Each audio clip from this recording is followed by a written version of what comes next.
Coming to you live from our PanAfrican studios on DSTV channel 421 and GoTo channel 144. This is News Desk and I am Mapito Siviri. Coming up, stakeholders in the educational sector continue to oppose GES's semester system for basic schools.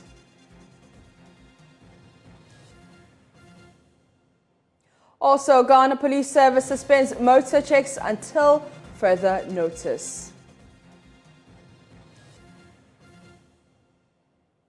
Also in this bulletin, experts in parliamentary affairs rate the 8th Parliament 4 out of 10.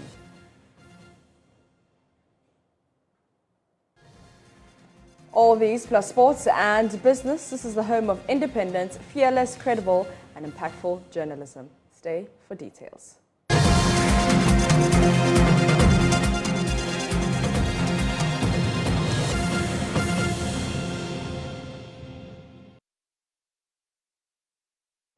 Let's set off all the details now. The Ghana Education Services quest to start a semester system for basic schools in Ghana has been met with fierce resistance from stakeholders in the sector.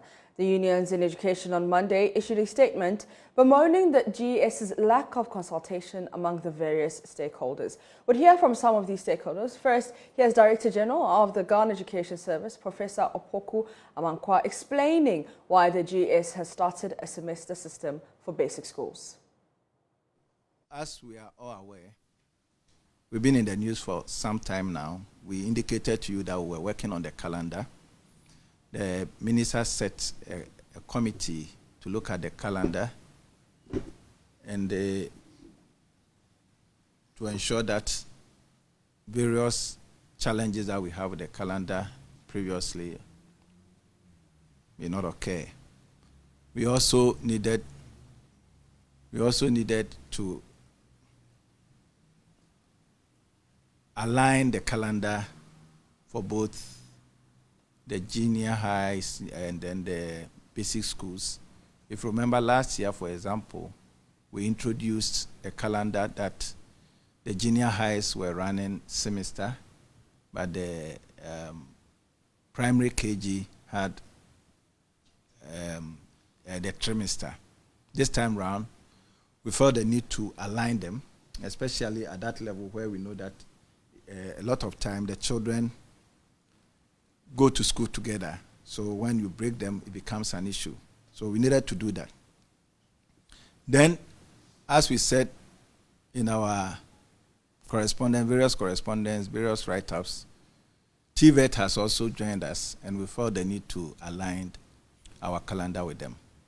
And let me indicate that even though I am announcing it, the TVET schools are equally going to use this calendar for their programs. So the committee worked, they finished, they presented to the minister looked at it and made the suggestions, we worked on it, and finally we've got it well done. We indicated also that we are working to come up with a calendar that goes beyond 2022. We are about finalizing that bit of it, but we can't keep waiting till that is done. And for that matter, the 2022 calendar, which is ready, we have called you here to announce it. And for the second cycle schools, we have SHS 3 and SHS 2 going to school on Monday, 7th February 2022. Then SHS 1 will go to school on 4th April 2022. But we have indicated that their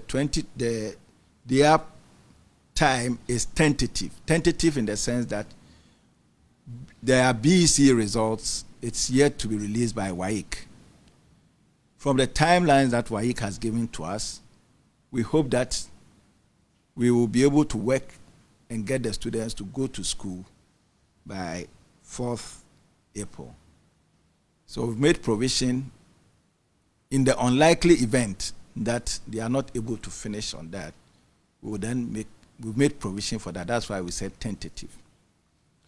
Now, let me give some further explanation on the Form 3s. The Form 3s, as we speak now, are in school. They are in Form 2. And they are finishing their academic year on the 28th of January. The Form 2s, as we speak now, they are in school. They are in Form 1. And they are finishing their academic year on the 28th of January. What it means is that when they finish the academic year, they will come home for 1 week, 10 days. They will come home for 10 days. From 28th to the 7th, will give us about some 10 days. So we give them some rest, and then they move on to the next academic year. And this is not something that will be happening for the first time. When we introduced the double track, we've always had this arrangement. Then for the basic schools, as I indicated, we want to align, this time around, want to align their dates. And so we've introduced for them as well a semester program, but the semester, for each semester we have 2 sections. And we'll do the presentation presently, and you will see for each semester we have 2 sessions. And they are all going to school on Tuesday, 18th January 2022, which is next week. Well, the Ghana National Association of Teachers, NATS, believes the policy is dead on arrival and blames GS for violating a collective agreement between them. Thomas Musa is General Secretary of NATS, and he's been speaking on the AM show with Benjamin Akakpo. At the basic level, we teach, we don't lecture. And if you look at UNICEF's own concept of teaching and learning, they have what we call learning through play. Right. And so that is for those at the very basic level, kindergarten. Kindergarten. You don't go and lecture somebody at KG level. You don't lecture him. You learn through what we call play. Right. You learn through, it is an activity oriented. So for example, when the teacher goes to the KG or class 1 or class 2 to teach, you start with something like my head, my shoulders, my knees, my toes, my head, my shoulders. These are not things you can lecture. These are things that you, the teacher, will have to do, and you do it with them. And it is an activity oriented. You learn through play for 6 good hours. Look, by the time, if you start with the children with this particular activity oriented, don't forget that we are now doing the standard-based curriculum. Right. And the standard-based curriculum, the principle there is that it is the child-centered learning. And so once it is the child-centered learning, and it is internationally been accepted, and UNICEF is even promoting it now, children must learn through play and all those things. By 12 o'clock, the KG children, they would have been tired, and you see them sleeping in the class. Right. And all that. And aside that one, you are asking the children to stay in school from January to somewhere June. Master, since 1989, that I did my national service at 28 February Girls Road Primary School and went to St. Thomas to go and teach at the JHS, and from there to the training college. I have not done any other work than teaching. I have taught at the KG level, I have taught at the primary level, taught at the JHS, and I've been a head teacher before. This semester, is this the first time you're seeing anything like this? I'm explaining this for people to know that I am speaking from a professional point of view. Now, Ranking Member on Parliament's Education Committee, Peter Nochukoto, who wants the Ministry of Education and Ghana Education Service to withdraw the policy, describing it as professionally wrong. He's also been speaking on the AM show. So if one teacher is going to handle a class from, assuming 7:30 to 3:30, how does he get work? How does he get home and prepare for the next day? Marking of exercises and the preparation of lesson notes. So I think some of these things, the ministry failed in taking them into consideration. Then Again, the number of weeks. I know at the tertiary level, I don't know if it has changed now, but it is 16 weeks that we do for a semester. Right. And you want a basic school to run 20 weeks of a semester. How come? So in the year, it's going to be 40 weeks. But when we were practicing the semester, we were able to do about 42 weeks in a term. You see, from January to March or early April, they break. Then they come back in May. By July, August, they break. Then September, they go. By the middle of December, they break. So that the child, both the child or the learner and the teacher can have time to rest. See, so to me, this arrangement has, as the other members, has already died on arrival. The ministry must withdraw it. It is professionally wrong on their part. And in fact, it is not workable to me. Yeah. So this is completely unworkable. Completely unworkable.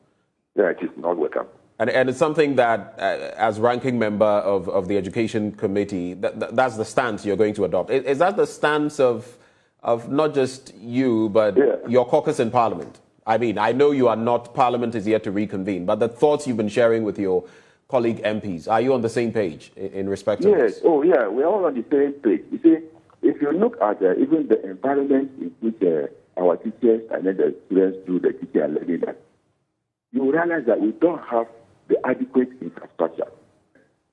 If you look at the environment in which the teaching and learning activities take place, you will discover that we don't even have the adequate furniture. In some communities, learners or children have to carry home or carry to school to the kitchens to go and sit and learn. And they are going to sit uncomfortable for these hours. So it's not proper. The classrooms, some of them are poorly ventilated. So if you want to keep the child in that environment for a very long time, you are endangering his or her health.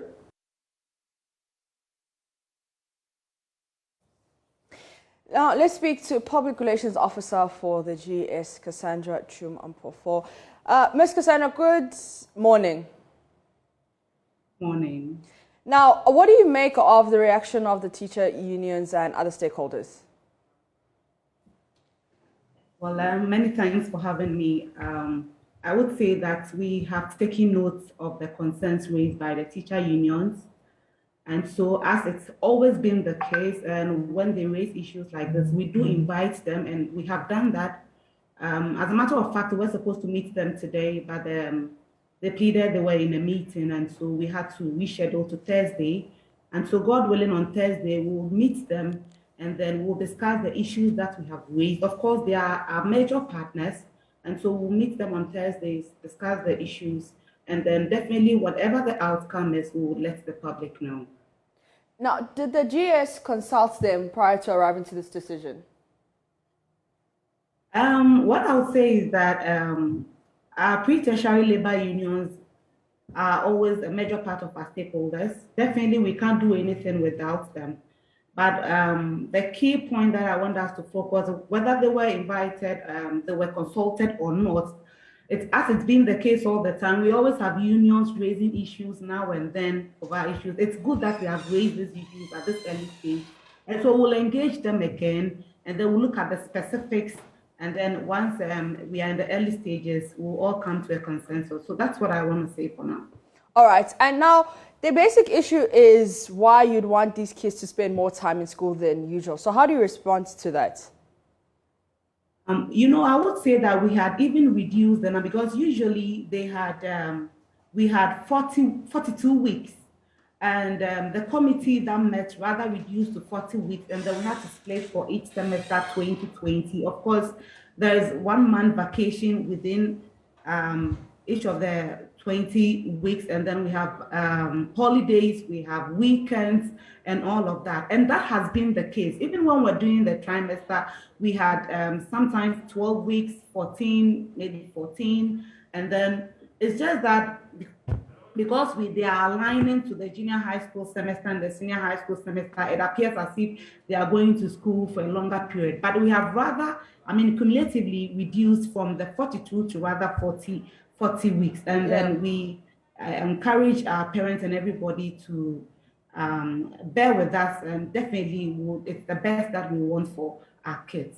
Now, there's also been a conversation going on about withdrawing the policy. Is this something you're considering? We always invite discussions and everything. We can't do it alone. I mean, in educating these kids, it's holistic. And so whatever decisions or discussions or suggestions that are coming along, definitely we'll look at it on the table. But I can't say for a fact now that we would consider rescinding the decision or not. That would be, that's a policy issue and will come from the ministry. But definitely, I know the minister and my boss, the Director General, Professor Pesoko Pamamba, will definitely have a look at it. And then we welcome all opinions because it's for the best of the country.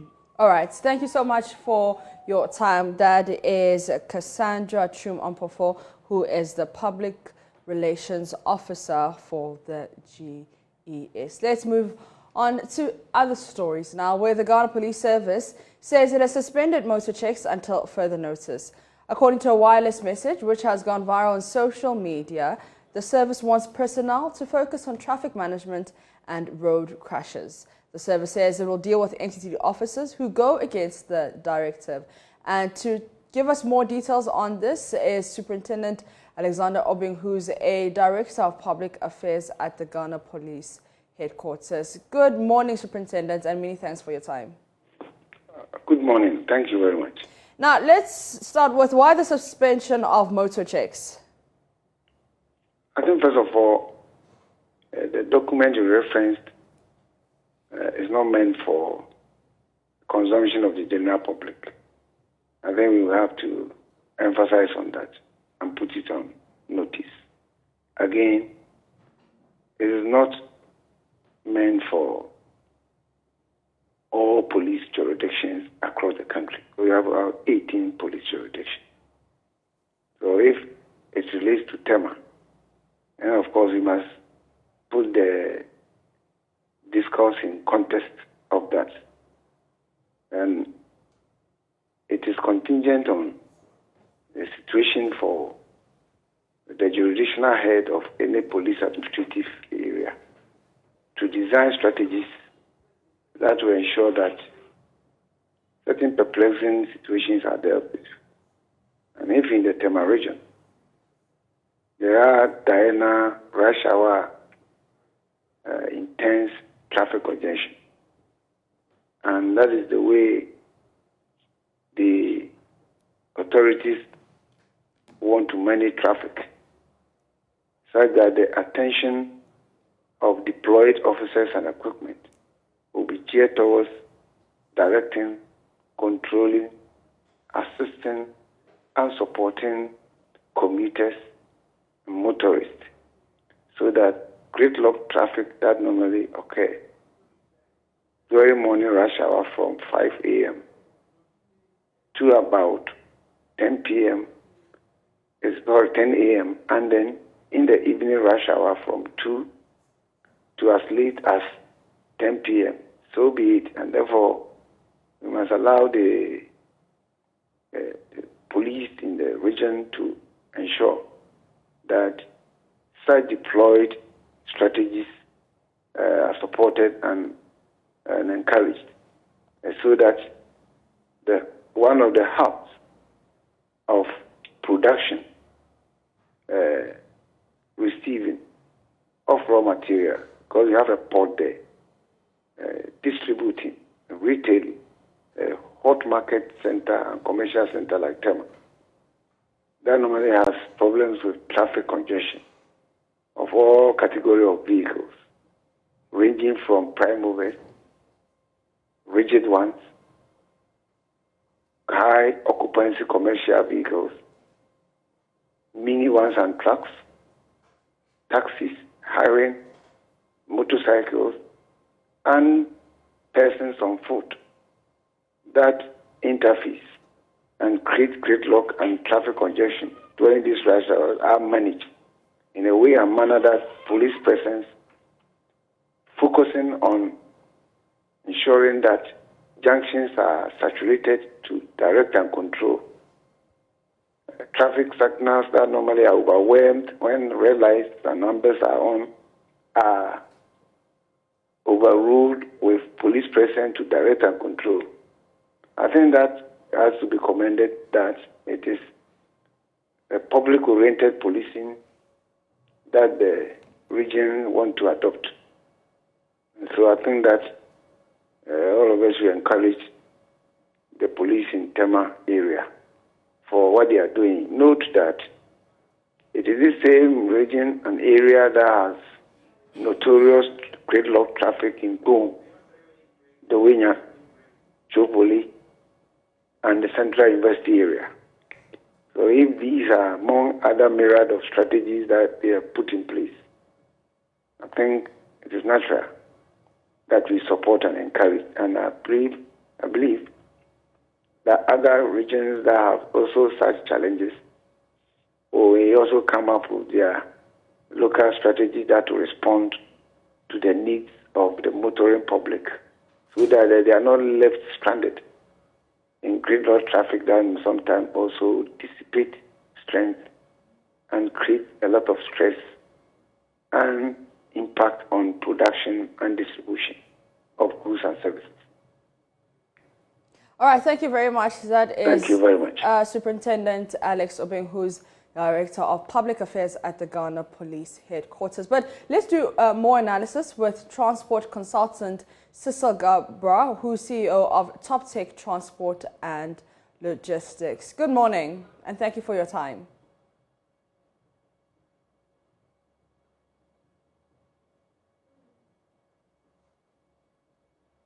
Mr. Gabra, if you can hear me, can you please unmute yourself, and thank you for your time.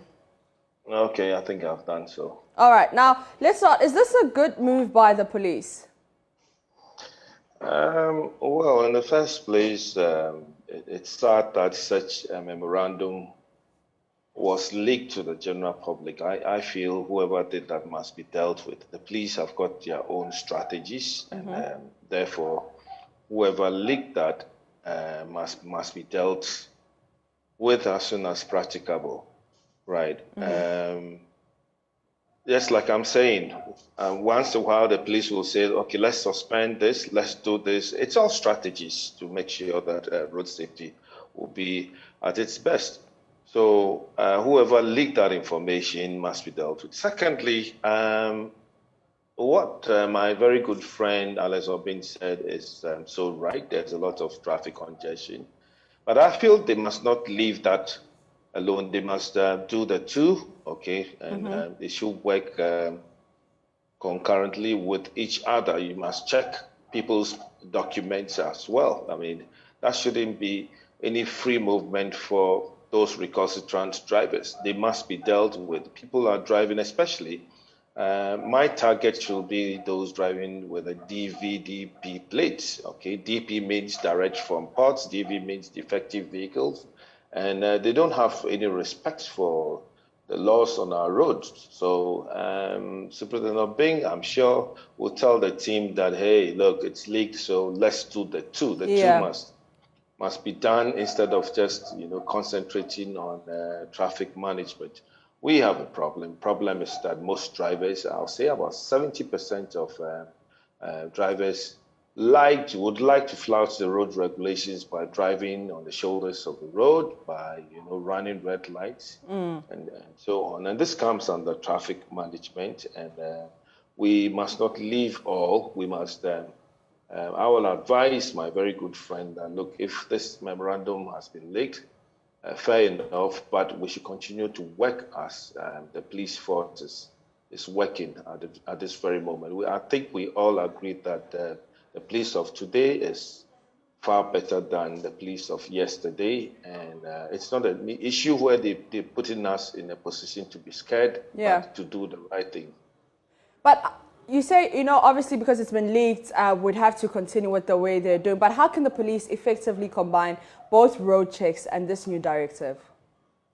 Well, it's something that they always do, okay? And it's also an opportunity for the DVLA, the National Road Safety Authorities Task Force, to team up with Ghana Police's men to deal with this situation so that, we see the two running concurrently like we all see. So traffic policing is, moved ahead. Like we can all see, cameras are working, and to tackle the situation. This is also my personal advice to them that, look, let's shame them by publishing their vehicles, numbers, type of vehicle, and so on, so others will know that the cameras are working. It shouldn't be a surprise for all of us to say, oh, this side, the cameras are there and they are not working. Cameras are working. We should name and shame all of them. And what are we looking at? We are looking at road safety at its best, so that you and alive will arrive in one piece and not in pieces. Our family needs us, our workplace needs us. We all have to drive with a lot of caution and arrive in one piece than trying to flout the regulations or trying to move on a different way, so others may have a problem in driving. All right, thank you so much, Mr. Sissel Gabra, and he's a transport consultant who's CEO of Top Tech Transport and Logistics. You're still watching Joy News Desk with me, Mapito CBD. Now to other stories. I'd rate the 8th Parliament 4 out of 10. Now that's the verdict of Executive Director of the Africa Centre for Parliamentary Affairs, Dr. Rashid Draman. And Dr. Draman says the behaviour of members of Parliament in the House over the past 1 year leaves much to be desired, citing the brawls that marred the election of a speaker and the approval of the budget. Dr. Draman indicated these low moments could have been avoided. He's been speaking with Benjamin Akakpo on the AM show. On a scale of 1 to 5, 1 to 10, 1 to 10. Yes, sorry, 1 to 10. I think I would put them maybe at about 4 out of 10. 4 out of 10. Yes. Okay. Mainly because, I mean, as I said, there have been some very ugly scenes in Parliament, which really, I think, constitute a very serious dent. Right. I think in our profile as a country that prides itself. And then with all the things that are happening, the two sides not, seeing eye to eye, and then also a lot of the business of the House. Because if you look at the last meeting, really they were not able to do very much in terms of passing bills and so on. Because, they were busy haggling and fighting over e-levy and all the rest of it. Away from that, a 26-year-old man has been stabbed to death at Kotri in the Ashanti region following a brawl in an alleged sale of narcotics. Nana Boachi was allegedly stabbed in the chest for failing to sell marijuana to a suspected drug addict in the area known as Sharif. Residents later lynched Sharif in a mob action. After being stabbed, Nana Boachi went down on his knees with blood oozing from his chest on the streets of Kotri. The aggrieved residents left Nana Boachi unattended as they chased Sharif to lynch him at Jordan Junction, Kotri. 2 other persons attacked and injured are currently receiving treatment at Gary Marvin Hospital at Kotri. A resident, George Arthur, narrated what he saw. The chance of Boba Kwefeno Boachi, the sheriff. Nana sheriff ni ubia, Nikwinu Nase, Najun Shada, and Yapapasa. A boy named Boache and another called Sharif. Sharif is not mentally stable. Some people at the Reed base here sacked him when a scuffle ensued between him and them. They again followed him home to come beat him up. Boache, who was stabbed, was holding an iron rod, hit Sharif with it. Sharif in response stabbed Boache with the dagger he was holding. The boys then chased Sharif and lynched him.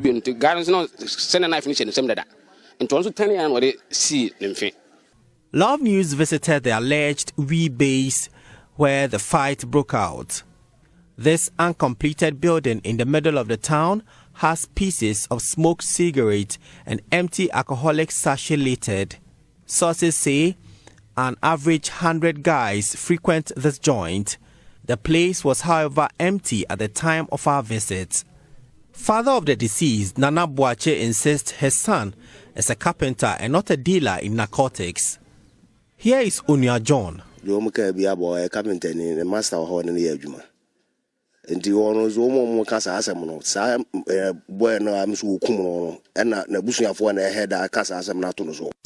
family of the guy who stabbed the other is deliberately telling lies.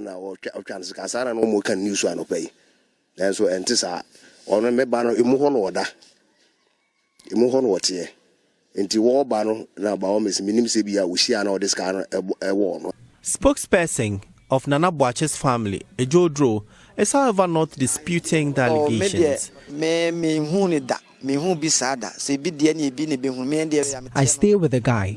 I have not seen my nephew selling weed before.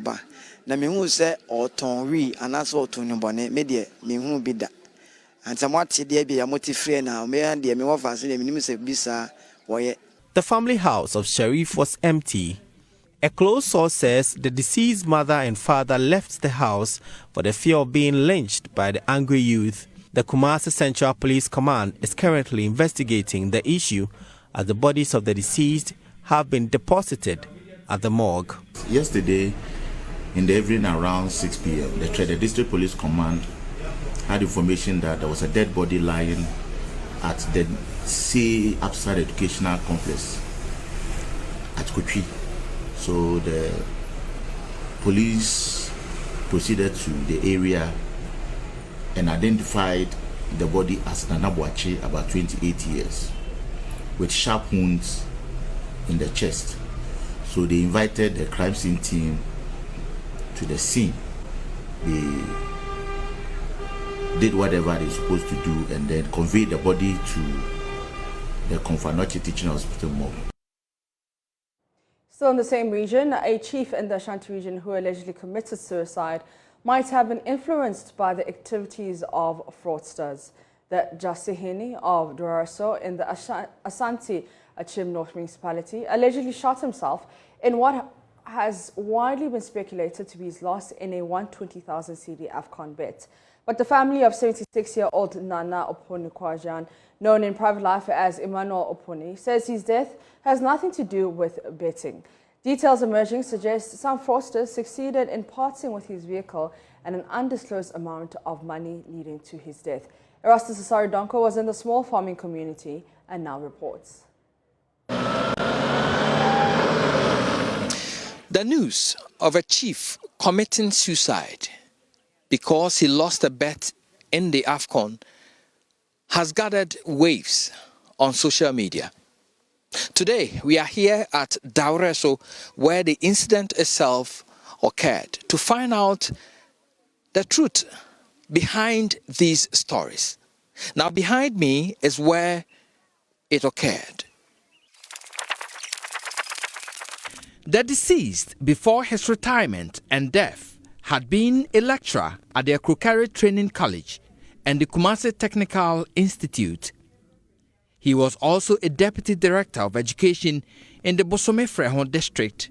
In fact, this is somebody who is widely known within the community. Now, close to 2 weeks ago, on Friday in the morning, he pulled up his gun and killed himself right here. His family are incensed at reports he died by suicide due to his loss in a bet. 100-year-old Ama Anane is his mother.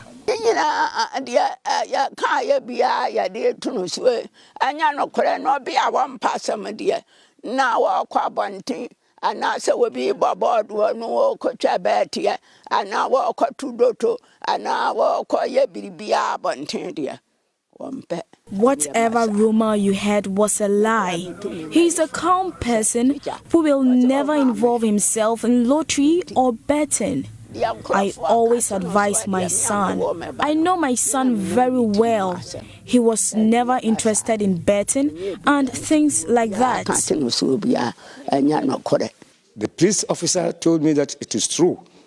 Even the gun is him. He collected 2 bullets. He used one to shoot himself, and one is with him.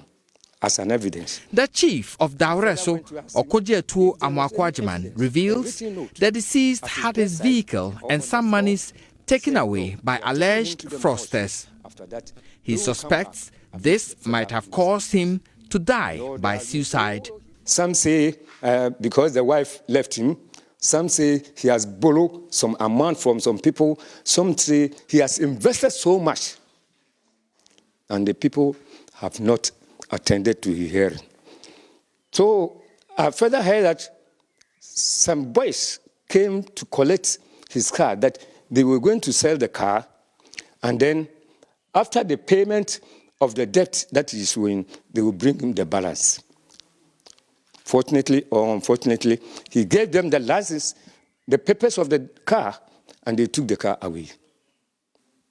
Upon that, I don't know whether that was hunting him or it was an evil spirit that was hunting him. I cannot disclose. It is rather sad news, you know. And it's a disgraceful act to the town, especially. How? Police will not immediately comment, but to say investigations have been initiated into the circumstances surrounding his death. Reporting for Joy News, Erastus Asaredonko, Daureso, Asante Achem North, Ashanti region. And here in Accra, I am Apita Siwidi with Joy News Desk, taking a quick break.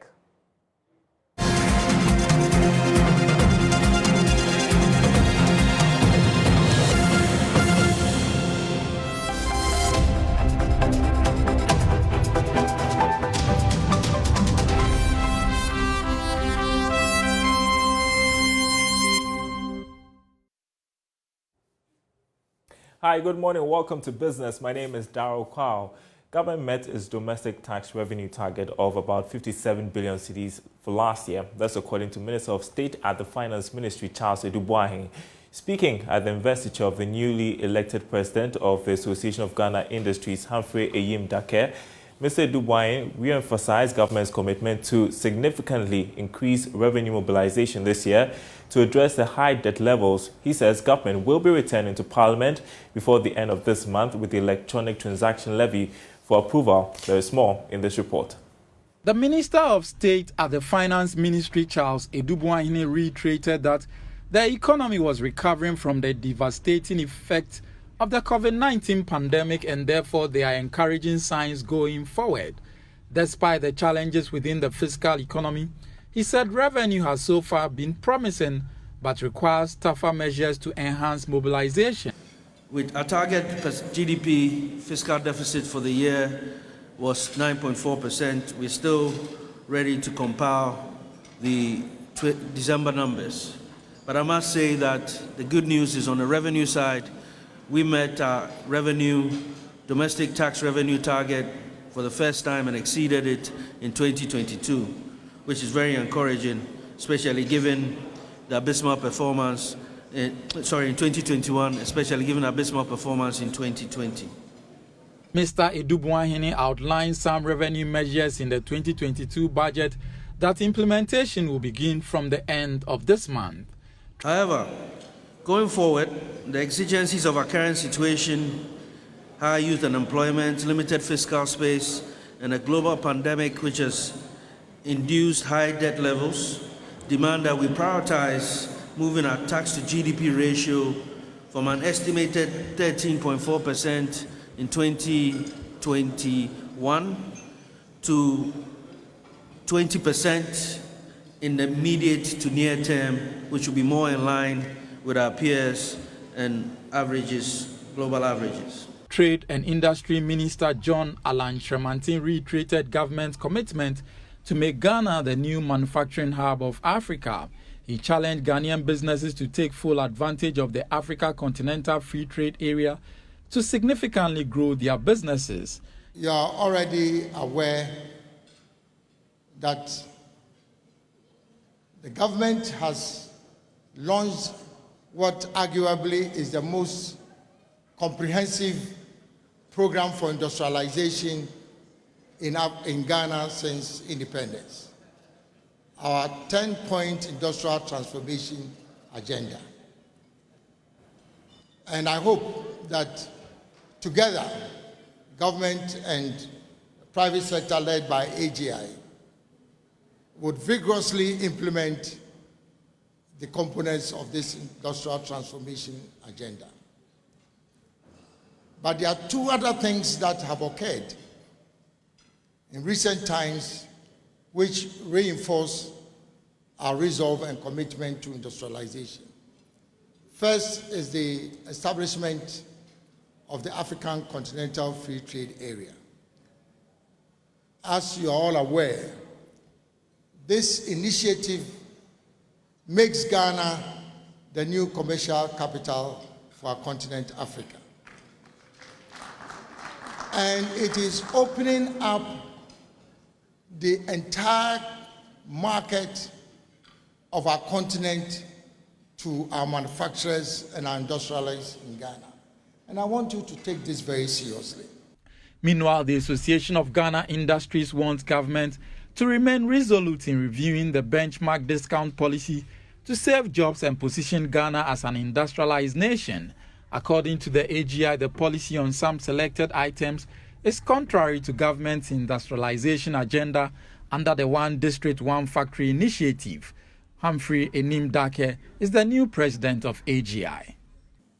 With over 100 factories established under the 1D1F, it was a milestone that brought us excitement and high levels of expectation for the promoters, the district, and the entire economy. However, subsequent development with the benchmark discount policy and its repercussions gave room for major concern for current, future promoters and investors in industry in the manufacturing space. We were therefore keen on government's indication to reverse it in the 2022 budget statement.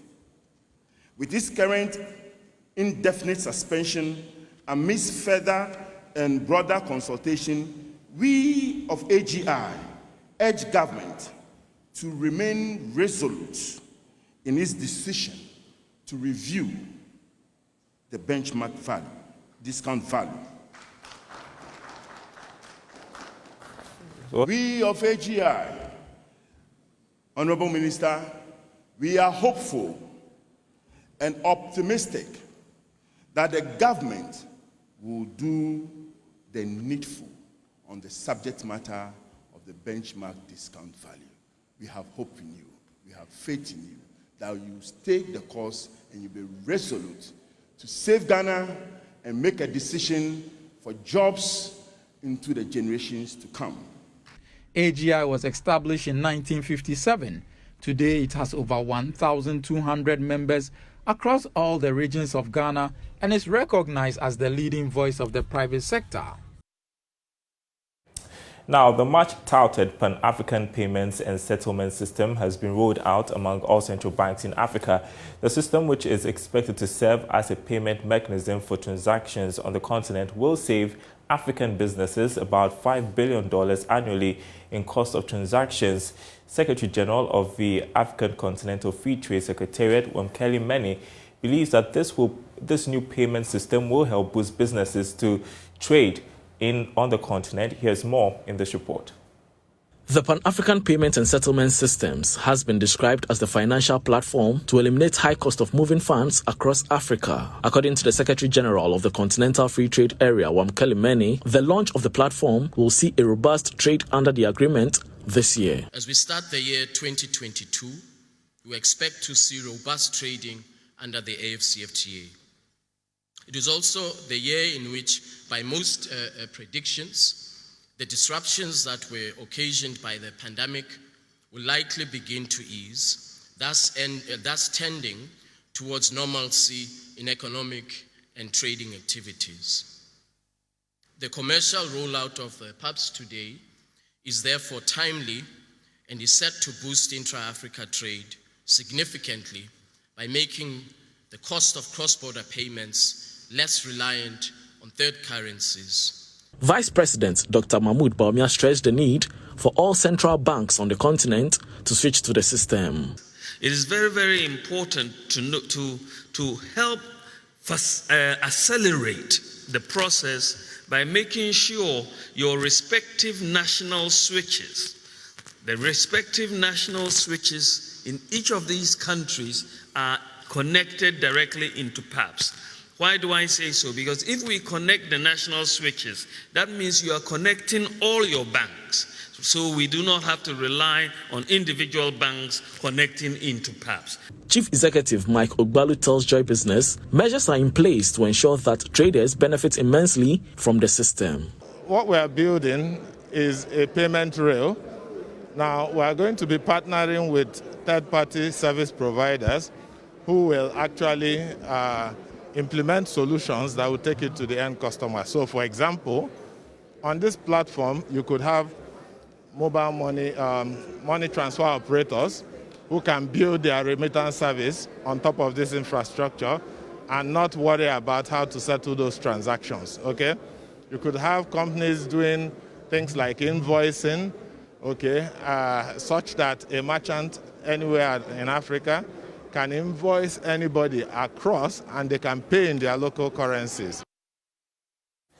Well, and that's business for you this morning. Maps has got the rest of the news. Maps. Thank you very much, Daryl. Now let's go to the University of Ghana, and we have Michael Ashali, who's joining me live from the campus to tell us how students are coping with UTAG's strike. Michael, take it away. Particularly at the Jones Court building, JQB, arguably the most popular and the biggest of the lecture halls at the University of Ghana. Ordinarily, you'd have hundreds of students going up and down the flight of stairs behind me, going into the over 5 lecture halls that we have here. The reason is simple. The lecturers have decided to continue to stay on their industrial action and not return to the classrooms here. The biggest of the people who are being impacted are the students, and I'll talk to a couple of them here.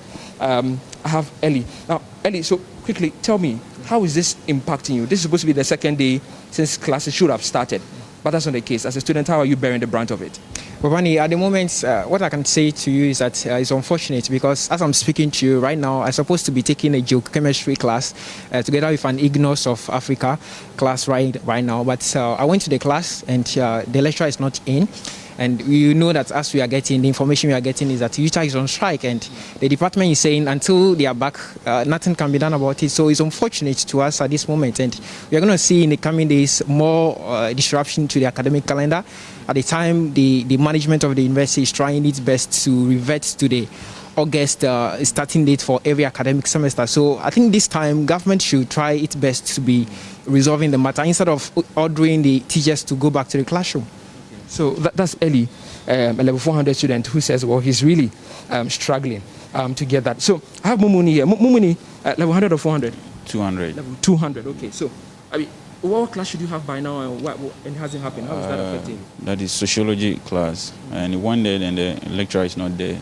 And I think this week we're supposed to be learning a lot. While they are still on strike and we don't know when they are going to call it off, I think we'll be lacking very behind. So we are pleading on behalf of the government to, do something about it so that they will resolve the issue and the lectures will return back for us to learn. Otherwise, if you're not a serious student, you are going to lag far behind because we need to be reading on our own. And we know that not all the students are willing to learn if the lectures are not around. So that is what. So you mentioned that you went to the class. When you went to the class, were you given an official communique that the class was cancelled?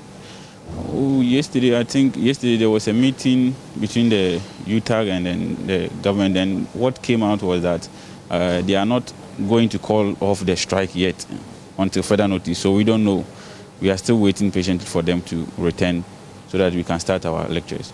Okay. So that's Mumuni, level 200 student. It says that he's also bearing the brunt of his lecturer's decision to continue to stay on strike. Nicholas, how about you? How is this really difficult for you as a student? So for me, when I was coming this semester, I had a lot of plans, and looking at the way the semester is going, it doesn't look like all the plans will come to pass. And most of us feel aimless, kind of, because you are going, coming back, you don't know what you are doing. I checked my timetable. They told us that, the timetable, it will change probably if the lectures resume, so we shouldn't really pay attention to that. So it's like we are just in the school. We are not really doing anything, so yes. top of the concern for some of the students is the academic calendar in this. I mean, what's your major concern about it? What about the academic calendar? Yeah, we are resuming to what used to be our main calendar, where all the levels were in school. But this time, the UTAG strike has come in. So it breaking would be a very big blow, because we would have to reschedule, change other things to still come back to the full level 100 to 400 again. So I think, yeah, that's not what we want at this time. But what level are you in? I'm in level 300. Level 300. So let me go back to Eli, who is a final year. So he's mentioned that he has a project. So you have fears already that if this continues, academic is going to prolong. You're hoping to graduate very soon. I mean, how disturbing is that to you? Ordinarily, this should be worrying to all of us, because at this moment I'm supposed to processing my data. I'm done with the field work itself, but at the moment you're supposed to be taught the practical laboratory side of the course to be able to process your samples and get the details and to be able to put up an article online. But at the moment, the lecturers, what they can tell you this morning, what my supervisor can tell me is that he's on strike, and why are you worrying him? Are you worrying his life? So you're supposed to just have a time, so when they return back to the classroom, they will be able to process. Let me ask you that. Have you had any official communique from any of your lecturers that are taking their course this semester on what is going to happen in yesterday and today, no class? Any communication from them? Generally, the department is not saying anything, but individually, some of the lecturers are saying that they've uploaded materials on the Sakai LMS for students to just take advantage of the time and be reading in the meantime. But other lecturers, they are just not concerned about the whole situation. They are saying that until they return back to the classroom, they are not going to do anything. That's my colleague Michael Ashali at the University of Ghana. It's time for sports with my favorite person, Muftau, in your Black Stars jersey. Yes. What's happening today? Well, we've picked intel that there's going to be changes in the starting lineup against Comoros. There's likely to be a place for Fatai Isahaku in the lineup today. And then Admon Ado is going to partner Thomas Partey in midfield, because Baba Idrisu is injured. He's not available for this fixture. So the lineups we've seen against Morocco and Gabon is likely to change today with the absence of Baba Idrisu. Joseph Pinso, who was dropped in the last game, still maintains his place on the bench, was Fatah Isahaku steps in. Those are some of the details we've picked up. Wakaso still injured, not available for this game. Abagna Sandana injured, not available for the fixture. So those are the information we've gathered from the team. The only man who breaks the most important sports stories. He has picked up intel that what? Hey, Muftau! All right, thank you so much. What time is the game tonight? It's 7 p.m. 7 p.m. tonight. So Ghana must win. Ghana must win. Just win. Okay, all right. The breaker of the best sports news. Muftau says Ghana must win. I am Peter CB. Thank you so much for your company. For more news, you can log on to myjoyonline.com.